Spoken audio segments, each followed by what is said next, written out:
Dear students, मैं doctor पूर्णिमा दीक्षित और last lecture में हमने BSc third year inorganic chemistry unit second में सीएफटी में लगातार पढ़ते जा रहे हैं और आगे बढ़ रहे हैं, जिसमें लास्ट लेक्चर में आपने पढ़ा था विभाजन ऊर्जा को प्रभावित करने वाले कारक, factors affecting the crystal field splitting energy यानी डेल्टा। आपने पढ़ा स्पेक्ट्रोकेमिकल सीरीज के बारे में, जहां पर विभाजन ऊर्जा की बात है। आपने विभाजन ऊर्जा किस क्रम में होती है, अष्टफलकी संकुलों में, चतुष्फलकी संकुलों में और वर्ग समतली संकुलों में, ये भी पढ़ा। इसके पश्चात आपने स्पेक्ट्रो रसायन श्रेणी स्पेक्ट्रोकेमिकल सीरीज के बारे में पढ़ा कि किस तरीके से एक ही धातु आयन को भिन्न भिन्न लिगेंड्स के साथ जब संकुल बनाया जाता है तो डेल्टा के मान किस प्रकार के आते हैं। जब डेल्टा के मान को बढ़ते से घटते हुए श्रेणी के क्रम में रखा जाता है तो जो श्रेणी प्राप्त होती है, यानी डेल्टा का अधिक मान उस श्रेणी में पहले स्थान पर आएगा लिगेंड के लिए, और वो लिगेंड जो दुर्बल लिगेंड है जिसके लिए डेल्टा का मान कम होता है वो श्रेणी के अंत में आ रहे हैं।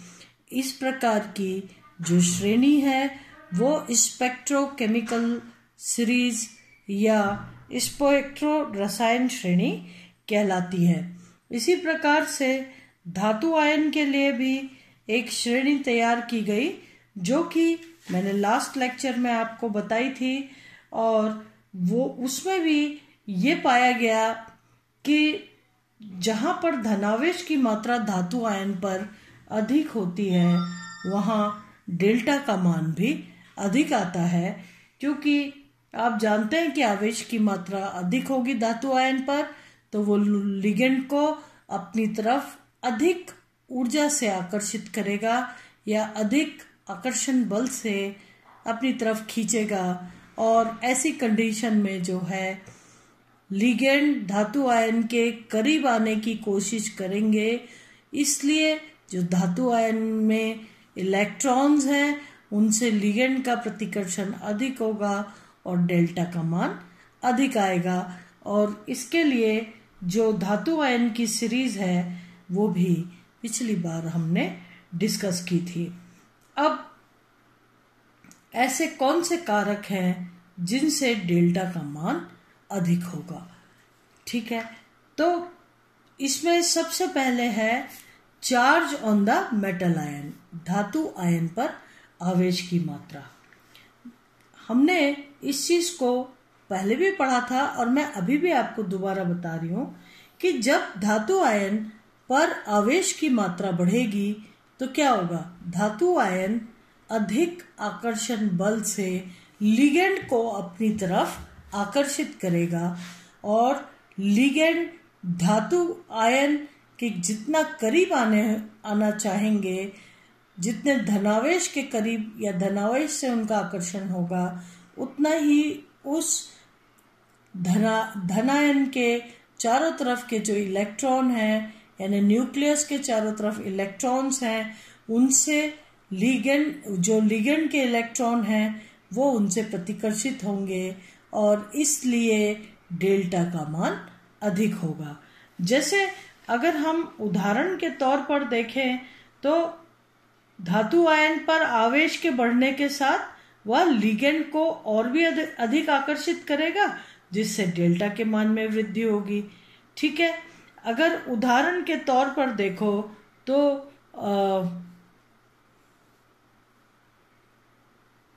अगर वेनेडियम H2O6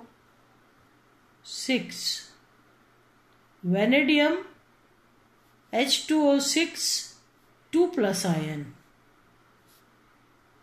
और वेनेडियम H2O6 3+ आयन। अगर इनमें आप देखें तो H2O6 2+ आयन में वेनेडियम का ऑक्सीकरण अंक है +2,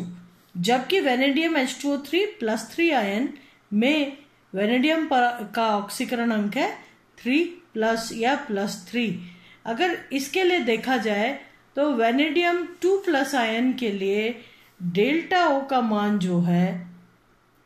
ये 6 लिगेंड लगे, अष्टफलकीय संकुल है, डेल्टा O का मान आ रहा है 12,600 सेंटीमीटर इनवर्स। ठीक है, जबकि ये आ रहा है 12,600 सेंटीमीटर इनवर्स, जबकि वेनेडियम H2O6 3+ आयन के लिए यहाँ पर देखिए धातु आयन पर प्लस चार्ज बढ़ रहा है, इसलिए लिगेंड को वो और अधिक आकर्षित करेगा और डेल्टा का मान बढ़ जाना चाहिए। यहाँ पर ये डेल्टा का मान आ रहा है 17,800 सेंटीमीटर इनवर्स।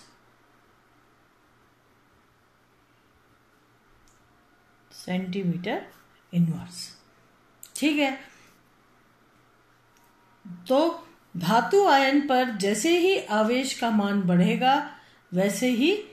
वो लिगेंड को अपनी तरफ अधिक आकर्षित करेगा और इसलिए डेल्टा O के मान में या डेल्टा के मान में या विभाजन ऊर्जा के मान में बढ़ोतरी होगी। एक उदाहरण और अगर हम देखें क्रोमियम के केस में, क्रोमियम H2O6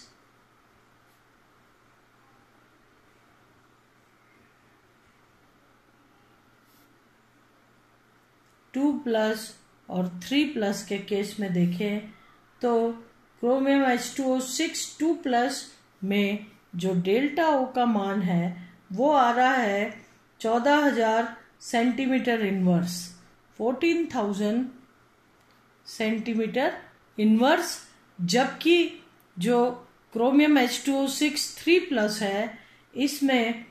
डेल्टा O का मान जो आ रहा है वो आ रहा है delta O 17,350 centimetre inverse, 17,350 centimetre inverse. अब देखिए 1+ चार्ज के बढ़ने से डेल्टा O के मान में कितने अधिक बढ़ोतरी हो रही है। यही इस प्रकार से अगर हम रुथेनियम का एग्जाम्पल दें या आयरन का लें, FeH2O6 2+ और FeH2O6 3+ के केस में देखें तो जहां H2O6 2+ की बात है, डेल्टा O का मान है 9,400 सेंटीमीटर इनवर्स, 9,400 सेंटीमीटर इनवर्स, जबकि अगर H2O6 3+ को देखें तो ये है 13,600 सेंटीमीटर इनवर्स। इसी तरीके से आयरन के नीचे रुथेनियम आता है। रुथेनियम के केस में देखें RuH2O6 2+ और RuH2O6 3+ के केस में देखें तो डेल्टा O का मान दोनों के केस में जो है 3+ के केस में अधिक आता है, जहां पर ये रुथेनियम H2O6 2+ का केस देखा जाए तो मान आता है 19,800 सेंटीमीटर इनवर्स, जबकि ये रुथेनियम के केस में जो है ये आता है 28,600 सेंटीमीटर इनवर्स। तो इस तरीके से जैसे जैसे धातु आयन पर धनावेश की मात्रा या ऑक्सीकरण अंक बढ़ता जाता है, वैसे वैसे डेल्टा ओ या विभाजन ऊर्जा का मान भी बढ़ता जाता है और इस तरीके से धातु आयन पर आवेश डेल्टा के मान को प्रभावित करता है। आज के लिए इतना ही। अगले लेक्चर में फिर से हम इसी टॉपिक को आगे बढ़ाएंगे। धन्यवाद।